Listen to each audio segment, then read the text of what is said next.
অনেক দিন পর আজকে একটু বানাবো আর কি মাংস পিঠা। এর জন্য আমি একটু নিয়ে নিয়েছি হাড্ডি ছাড়া মাংস। এটা এখন দিয়ে দিব এখানে। মাংসের কিমা তৈরি করবো।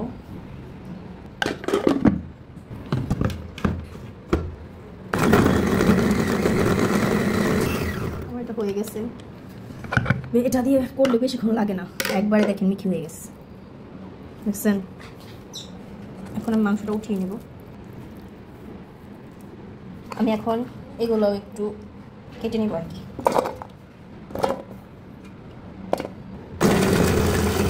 ব্লান্ডারে করলে একটু পানি পানি ছেড়ে দেয়, তার জন্য আমি এটার মধ্যে একটু হয়ে গেছে, বেশিক্ষণ লাগেও না। এই যে দেখেন, সুন্দর না?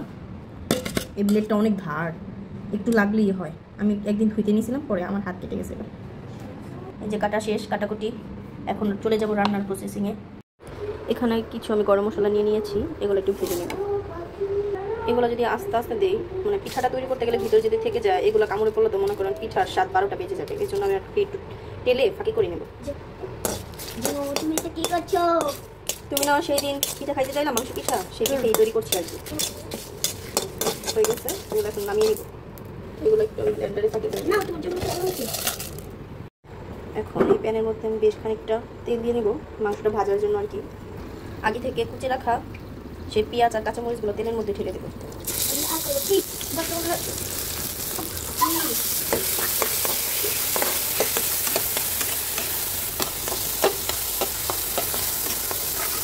দিয়ে দিব এর মধ্যে সামান্য লবণ। লবণটা হয়তো স্বাদ মতো দিলে, স্বাদ মতো দিলে খেতে মজা লাগে আর কি।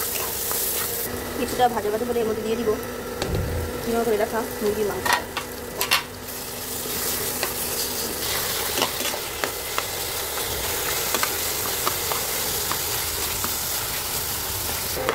ভাজা প্রায় হয়ে গেছে, মানে পুরাপুরি ভাজা হয় নাই, কিছুটা ভাজা হয়েছে। এর মধ্যে দিয়ে দেবো এক এক করে মশলা।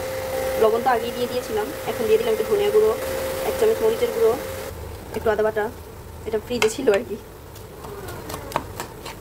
বলে যাবে। দিয়ে দেবো একটা ম্যাগি মশলা। এখন দিয়ে দিব আগে থেকে ভেজে রাখা সেই মশলাগুলো, ফাঁকি করে নিয়েছি সেগুলো। এগুলো দিয়ে ভালোভাবে নেড়ে ভালোভাবে কষিয়ে কিছুটা পানি। আপনারা লক্ষ্য করে দেখতে পারবেন আমি এখানে কিন্তু হলুদ ইউজ করিনি, কারণ পিঠার মধ্যে যদি হলুদ দেওয়া হয় তাহলে ভাজার সময় আগেই হলুদ হয়ে যাবে। এখন এটা আমি ঢেকে দেবো। কালারটাও ওয়াও সুন্দর।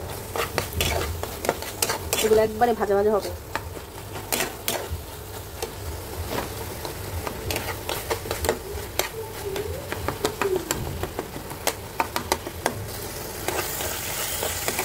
এর মধ্যে একটু পানি নেই, 50% তেল উঠে এসেছে। এখন এটা নামিয়ে ফেলবো।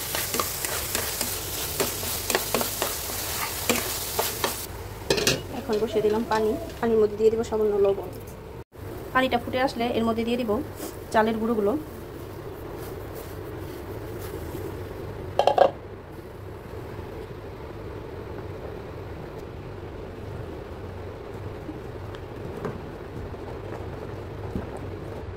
এই যে আমার চালের গুঁড়িগুলো হয়ে গেছে, এখন আমি বলে ঢেলে নিব। গরম গরম থাকতে এগুলো একটু মেখে নিতে হবে। তো ঠান্ডা পানি দিয়ে মেখে নিব, প্রচুর গরম। মাখা শেষ, এখন পুরো পিঠার শেপ দিয়ে দিব।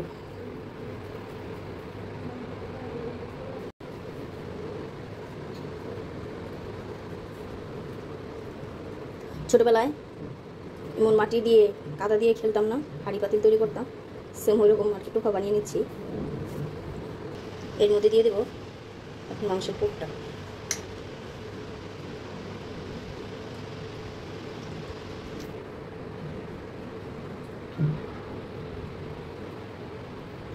এখানে চেপে চেপে দিব, চেপে চেপে দিয়ে হাতে একটু ময়দা লাগিয়ে এভাবে ডিজাইন করে নেব। এই ডিজাইনটা অবশ্য আমি আমার আম্মুর কাছ থেকে শিখছি। এইভাবে করে সবগুলো পিঠা তৈরি করে নেব। এই যে বানিয়েছি এক থালা পুলি পিঠা। পুলি পিঠা 2 রকমের হয়, এক নারিকেল আর এটা হচ্ছে মাংস দিয়ে। এটাকে সাধারণত আমরা মাংস পিঠাই বলি। কি হয়েছে? এখন কি হয় নাই? না, এখন তেলে ভাজবো, তেলে ভাজার পরে হবে। ওকে, যাও তুমি ম্যাপ করো। আমি চুলায় তেল বসিয়ে দিয়েছিলাম, তেল গরম হয়ে গেছে। এখন আমি এক এক করে সবগুলো পিঠে দিয়ে দিব।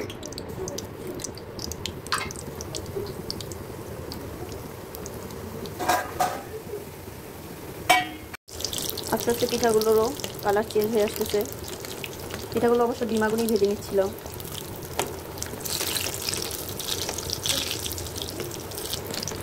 আমার পিঠাগুলো ভাজা হয়ে গেছে, এখন উঠিয়ে নিব। এই যে উঠিয়ে ফেলছি, তারপরে সেঁকে নিচ্ছি। এভাবে করে সবগুলো পিঠে ভেজে নেব। এগুলো দিয়ে আসি আপুকে আর আরোহীকে।